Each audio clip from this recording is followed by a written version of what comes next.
Welcome to the third and final video in this series I've created to give you the 3 major mindset shifts that will help you get control over emotional eating and beat even the toughest cravings.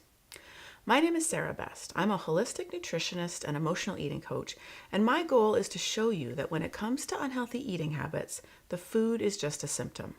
I want to help you shift your focus from the carbs and calories to the real solution, which lies in actually reprogramming and rewiring the way your brain thinks about food. Because when you change your brain, you change your body. In this third and final video in our series, I'm going to introduce you to the third major mindset shift you need to make in order to break free of emotional eating and cravings. And that is, have a vision and carry it with you. Here's the thing. Most people think that they need to focus on changing their eating habits and then they'll get the relationship with food they want. But in reality, they have it all backwards. You need to focus on the relationship with food that you want, and then the eating habits that support it will naturally follow. The truth is that when it comes to food, our bodies, and our health, we spend an awful lot of time thinking and talking about what we don't want. We don't want to weigh this much. We don't want to feel tired all the time. We don't want to feel powerless around certain foods. We don't want it all to be so hard. But we spend very little time thinking about what we do want. Now, you may think you already spend lots of time thinking about what you want, too much time, in fact. But don't confuse obsessing about food and your weight with thinking about what you want. They're very different. The problem with spending all your time focusing on what you don't want is that it's very hard to get somewhere if you don't know where you're going. If you got into your car knowing only that you didn't want to be where you were anymore, but with no clear new destination in mind, you just drive around and around forever, never getting anywhere. You need to know more than just what you don't want. You need to very clearly know what you do want. What do you really want? How do you want to feel?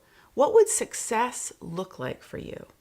It's important to know this not just so you can set clear goals, but because the brain's power of visualization is amazing. I want to let you in on a little secret. Your brain is good at a lot of things, but one area of weakness it has is in discerning the difference between what's really going on and what you only believe or imagine. Let me give you some examples. This principle is what's going on when we talk about the placebo effect. This is what happens when, in a drug trial, for instance, one group is given the real drug, while another group, the placebo group, is given simple sugar pills, and neither group is told what they've been given. Very often, researchers see the same, sometimes even greater, improvement in the placebo group than in the group getting the real drug. This is also what was going on in a study done in Toronto, in which scientists split university students into 2 groups and had one group practice the piano for an hour every day, and the other group sit and think about practicing the piano for an hour every day. They ran this experiment for about 30 days, and what they found was that brain matter actually enlarged and enriched the same amount from both practicing the piano and thinking about practicing the piano. And this is the whole magic behind scary movies. Your brain is so easily confused by your imagination that even though you know you're sitting safely in the movie theater or your living room, your brain will believe what it's watching on the screen and begin to trigger a physiological emergency response in the body. Racing heart rate, elevated blood pressure, sweating, and the release of adrenaline. Your brain is not good at discerning the difference between what is real and what it's merely visualizing. In fact, this goes one step further. Your brain is so easily convinced by your imagination that it actually begins to create what it's imagining or what it believes to be true. In the drug trial, many of the people in the placebo group believe they are getting the real drug, so their brains take over and actually change in response, healing their bodies. They create what they believe to be true. In the piano practicing study, the brains of the people who were only imagining practicing actually grew new neural pathways around that new skill and became better at playing the piano as a result. They created what they were only imagining. Our brains create what we believe to be already true. In fact, so much of what we do and become and accomplish in our lives is merely a matter of how much we believe is possible. I want to tell you a little story that illustrates this beautifully. For hundreds of years, experts said that the human body was not capable of running a mile in under 4 minutes. It wasn't just dangerous, they argued, it was impossible. And for all those hundreds of years, no one did it. professional runners, Olympians. No one believed it was possible. The experts said it wasn't. Then on May 6, 1954, British runner Roger Bannister broke the 4-minute barrier, running the distance in 3 minutes and 59 seconds.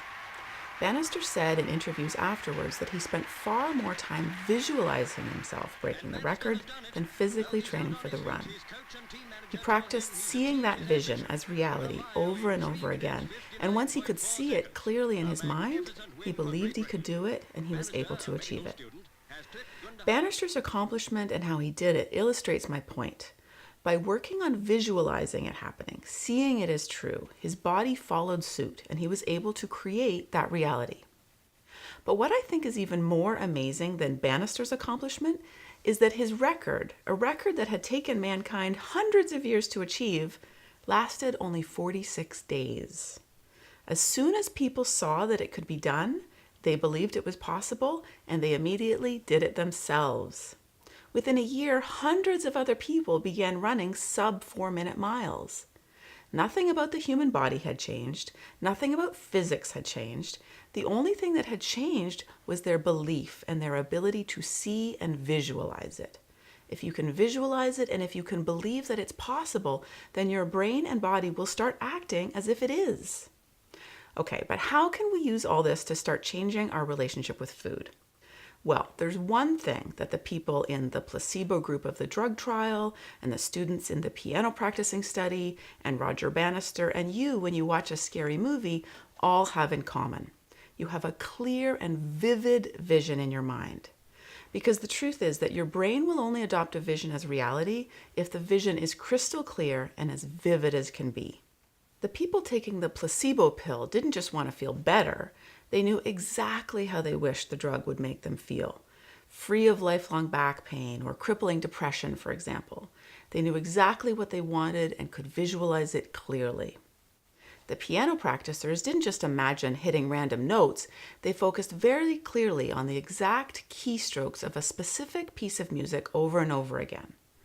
Roger Bannister didn't just see himself running fast. He visualized the exact time clock at the finish line of the stadium where he'd be running the race, with a big flashing 3 in front of it. He could smell the track and hear the crowd. He knew exactly how success would look and feel. And when you watch a scary movie, it's not stick figures stabbing each other. It's vivid and terrifying cinematography, lighting and makeup and music, all designed to make you feel like you're really there in that terrifying situation. So, if your brain will only believe ideas that are crystal clear and incredibly vivid, it follows that if you want your brain to adopt a new relationship with food, it needs to know exactly what that would look and feel like for you. If your brain can see your vision clearly and vividly, it will believe it to be true and it will start acting as if it is, naturally gravitating towards the healthy habits that match. This is why goals like weighing less or having more energy or being healthy don't get us very far. They just aren't clear or vivid enough to trigger your brain into believing they're true. There's also another reason why having a clear and vivid vision for exactly what success around food would look like for you, and that is that it serves as an incredibly helpful tool when temptation strikes and you find yourself caught up in a craving. Let me explain. If you're given a choice between having a delicious chocolate chip cookie or not having a delicious chocolate chip cookie because you probably shouldn't, guess which one wins? But if the choice is between having a delicious chocolate chip cookie or making a healthier choice that brings you more into alignment with your clear and vivid vision of a vibrant, energized, light, happy, confident, relaxed, and ridiculously sexy you, suddenly the cookie doesn't always win. By using your vision, you've stacked the deck a little bit more in your favor. If your vision is way better than the cookie, then it becomes a little easier to say no to the cookie. So, think about the big, beautiful vision you have for the life and body you're trying to create. I promise you, it will become one of the most powerful tools in your toolbox. In my signature program called Change Your Brain, Change Your Body, we dedicate an entire module to teaching you how to create your clear and compelling vision and how to put it to work for you through a daily practice of visualization. In addition, the program teaches you many other tools and strategies that actually begin to reprogram and rewire your brain so that the healthy choices start to feel easy and natural. You can learn more about the program by visiting sarahbestnutrition.com/CYB. Thanks so much for joining me for this video series. I hope it's given you some specific and practical tools that you can start to work with when you feel like you're stuck in old habits or when the cravings feel overwhelming. Remember, it's not about the food. It's about training your brain to think about food in a whole new way. That's the answer. That's the true path to a relationship with food that feels healthy, balanced, and easy.